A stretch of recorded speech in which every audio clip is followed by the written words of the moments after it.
Hi, Sandi Maki here with heavy breathing just before midnight, or sometimes a little bit before, but not too far before, since apparently later is when inspiration hits versus earlier. So today's topic is going to be personalities.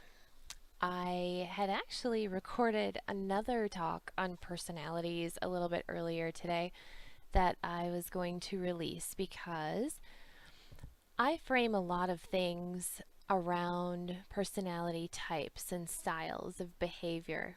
Just this past weekend, I was helping a friend of mine move, and I was joking with a couple of the other people that were helping that this is what it's like to move a melancholy. And I don't use the word melancholy in any sort of derogatory way. It's just in the personality study that I've learned from. There are four personality quadrants, which are labeled for the sake of identification: choleric, melancholy, phlegmatic, and sanguine. And it is a really empowering thing to be able to identify where some of our quirks come from, where some of our driving behaviors come from, because then we can look outside of just a person's behaviors and mannerisms, and we can see that this behavior pattern in somebody that's close to us, or that we're working with, whether it's a friend, a family member, or a client. We can identify where these things come from, and we can separate ourselves from taking anything personally, because when we know it's their default behavior style, that has such a different energy to it than anything else. So today's topic, which I had tried to record earlier, was about personalities, and I did the segment, tried to publish it, and it didn't feel authentically me. So I'm going to release that as bonus material for anybody who wants to get a little bit more of an in-depth look at personalities. But for now, I just want to give you some quick summaries, kind of off the cuff, so that you can have a little bit more of a framework for personalities, because I'm sure it'll come up quite a bit in our conversations. So the personality study that I am a student of is a study that characterizes people into four different quadrants. Those quadrants being the choleric, melancholy, phlegmatic, and sanguine. There's a lot of different personality studies out there, and they're all relevant in their own way. The one that this particular information comes from was established in about 460 BC by Hippocrates of Kos, who was a Greek philosopher. And his original thought was that a person's dominant characteristics came from the majority of the type of fluid that they had in their body. So if you do any checking on Wikipedia or anything like that, you'll probably run across that study. So this is a really, long-standing way of looking at people's behavior patterns. And it's about maybe default behavior patterns, because we can all alter our behavior depending on the environment that we're in, the situation, even the people in our lives. We alter some of our personalities based on our surroundings and getting along with those that are closest to us, which is perfectly fine. It's perfectly okay. Taking a look at the personalities is a great thing to do for understanding your view with the world, how other people in your life view their worlds. And then when we take it a step further into entrepreneurship and into business, it helps us to understand the people that we are doing business with.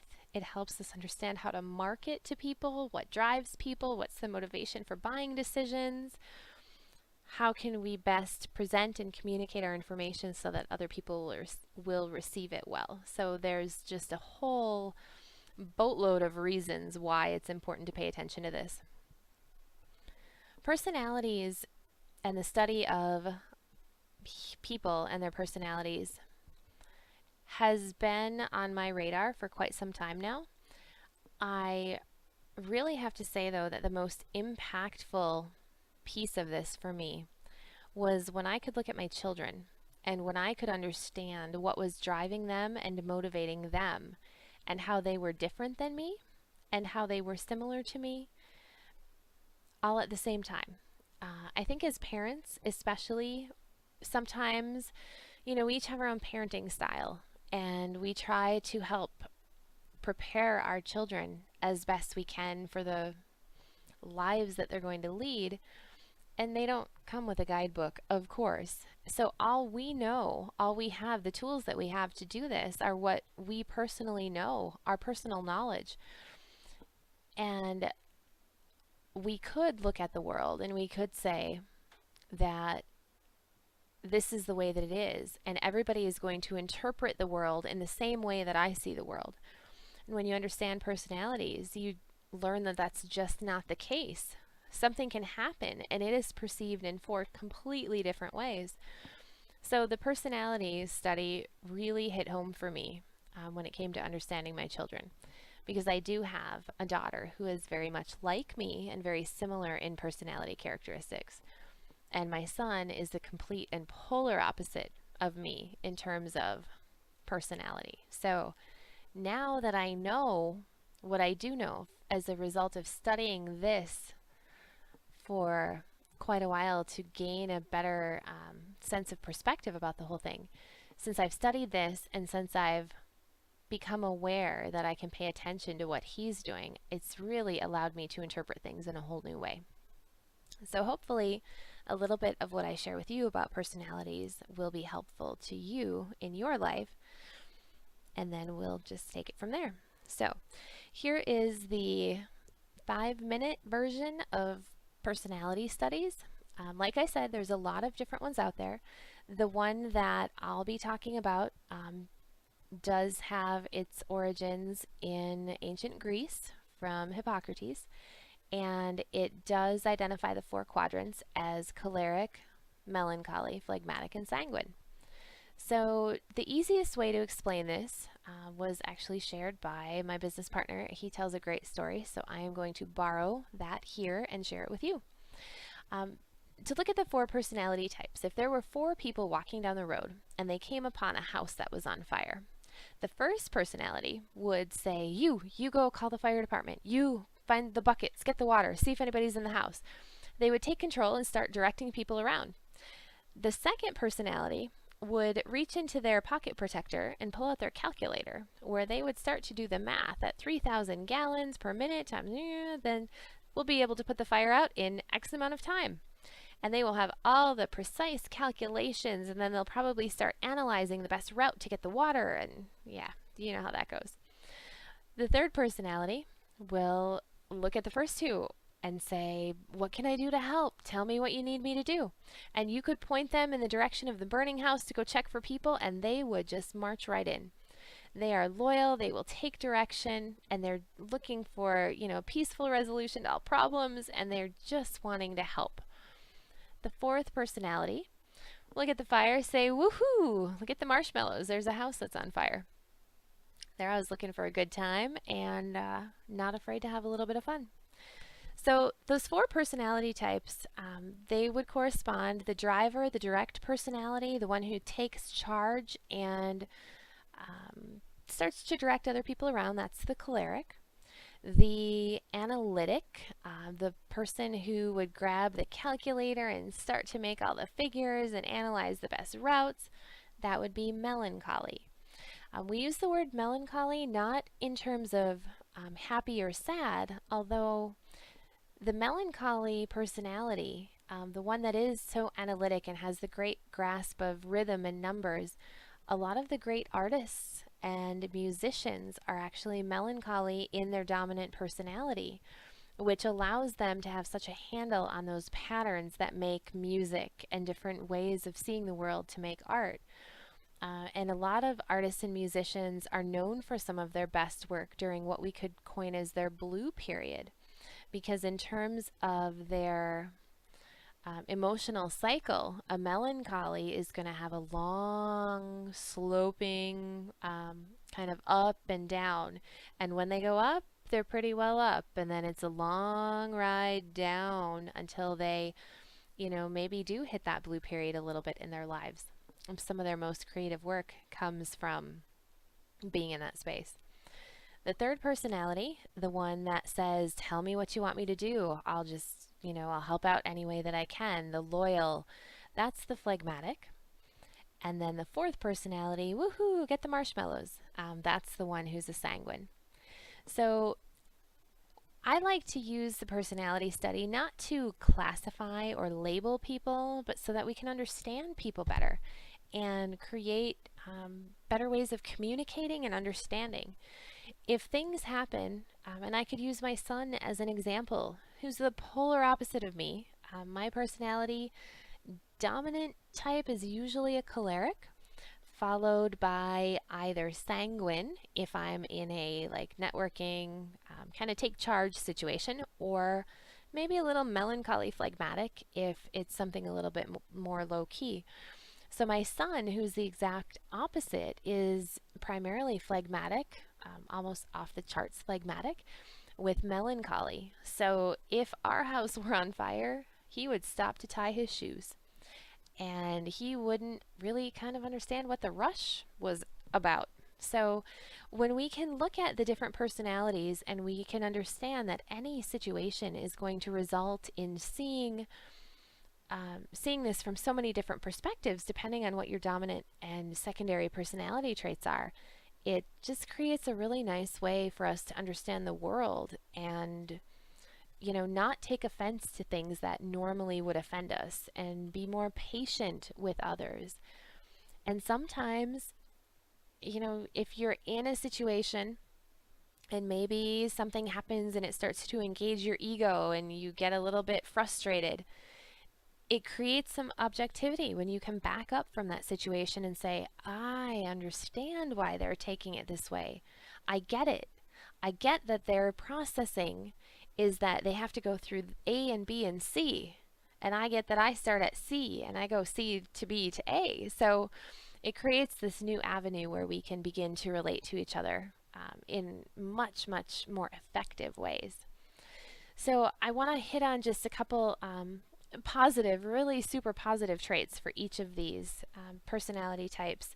And then I do want to also mention some of those opportunities for growth, because we as people do have all of these personality types within us. We're typically a mix of the four, and depending on which we kind of default to, that's going to be what our primary and secondary traits are. Under stressful situations, an interesting thing happens because if we do have all these, pieces of four different personality types within us, typically under normal circumstances, we're going to have our primary drivers, and that's how we're going to just go through our life.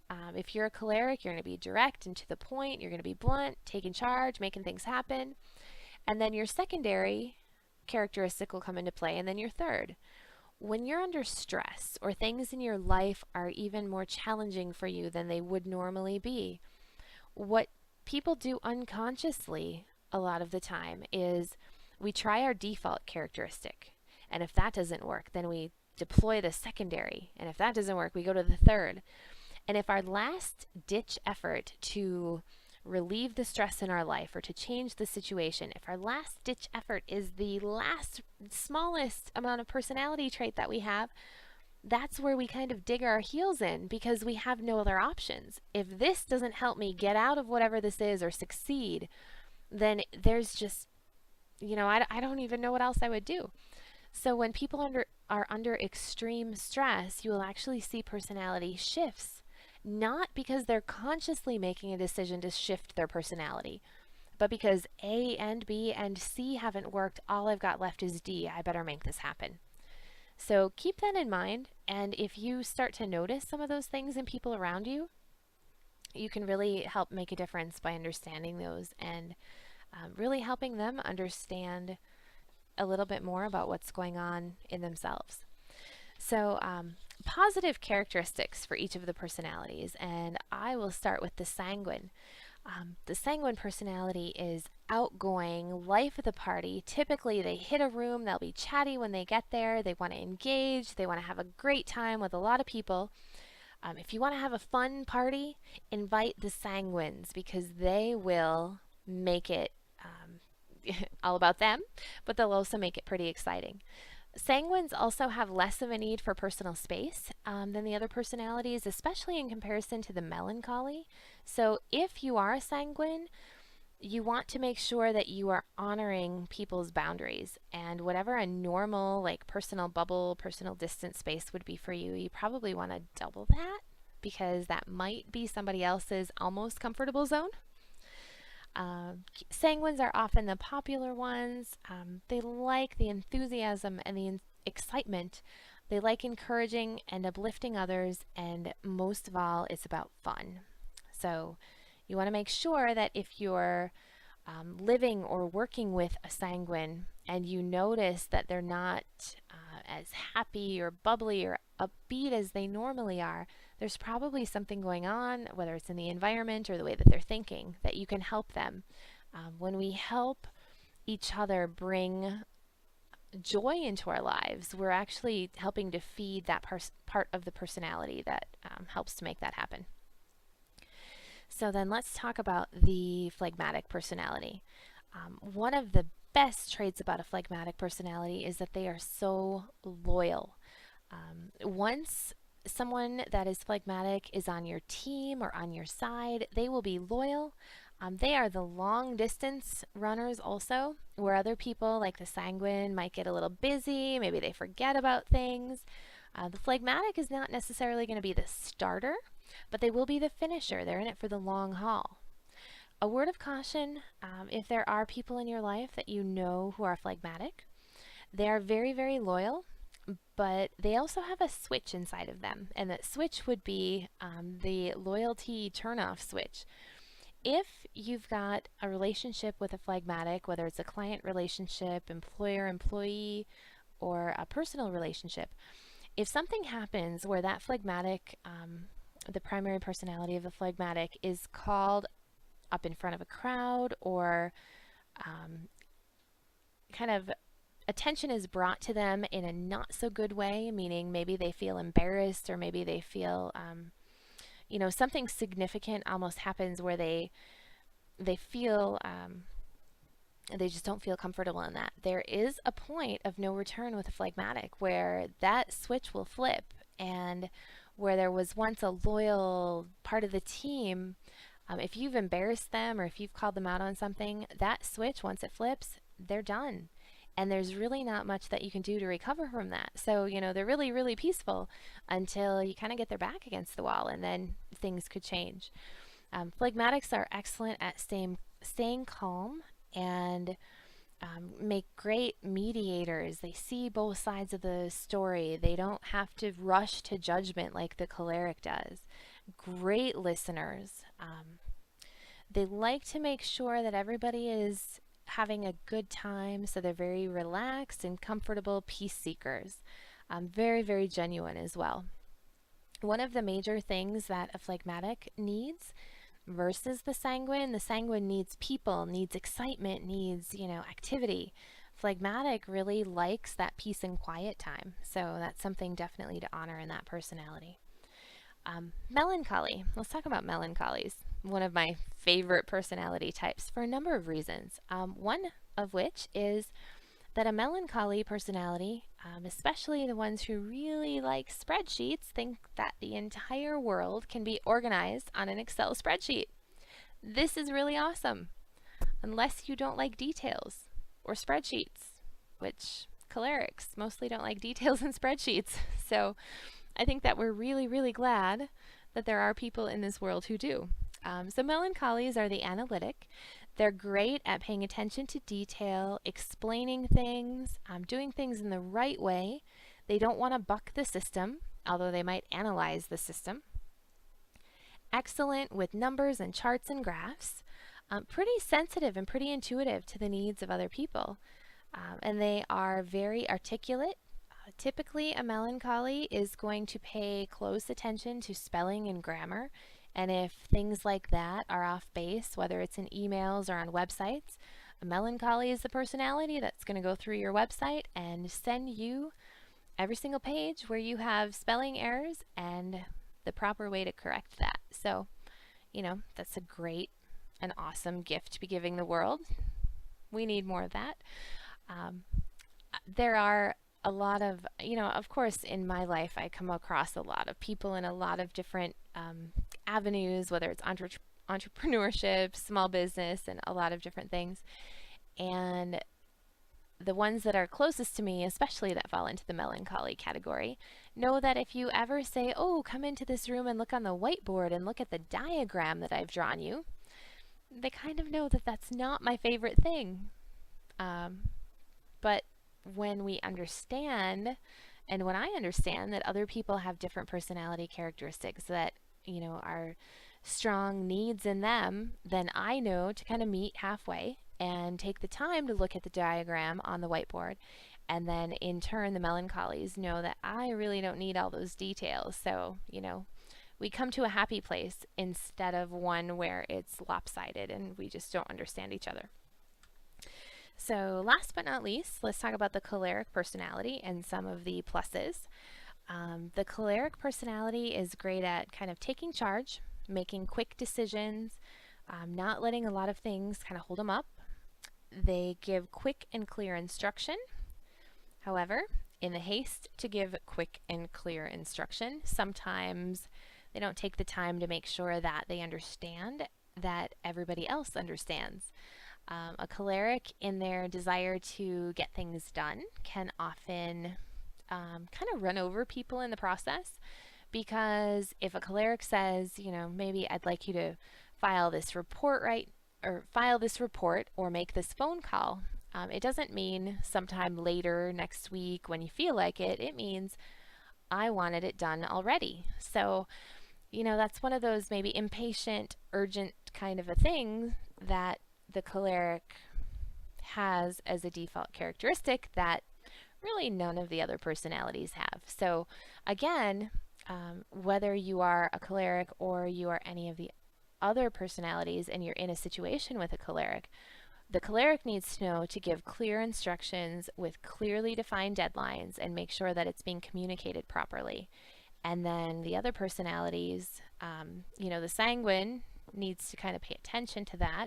Phlegmatic is just going to be loyal and get it done. And the melancholy is going to need to know, that we've got to buffer the details and make sure that we kind of wrap this around getting the task done. So there's lots of effective ways that these personalities can work together. And of course, if you don't understand this, and if you do understand it, but the person on the other side of the equation doesn't understand it, it can make for some not so awesome interactions. It's really, really cool. And if you do more reading up on the subject, a book that I would recommend is Personality Plus by Florence Littauer. That's kind of a really common sense guide to the 4 personality types. As I've kind of talked about here, it's a great guide. If you do a little bit more reading and understanding of this, then as situations come up in your life, you'll be able to look at them and analyze it in a little bit more objective way. I probably a dozen times a week end up having a conversation with someone, or I look at some situation and I say, well, wow, where did that come from? Or why did that happen? And then if I think about it and I say, oh, okay, so I understand that this person is coming from this perspective, and here's their default personality, whether they know it or not. This is where they take their cues for behavior from. This is completely why they're doing it, and I get it. So then I can make the decision of, maybe I'll change something on my end so that we can communicate better, or in some cases, depending on what's going on, maybe I'll even bring that to attention.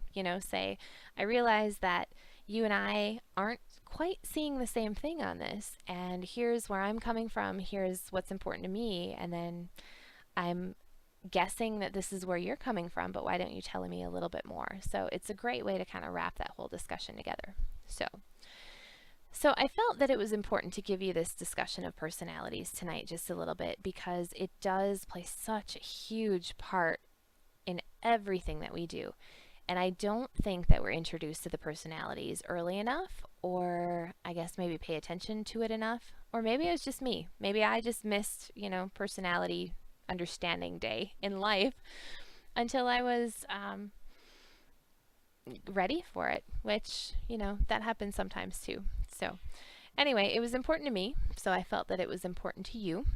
And I would encourage you to explore a little bit more about the personalities, maybe figure out where you fall into those quadrants, look at some of your awesome traits and look at some of your not so awesome traits, and see how you can blend them to make your world a better place.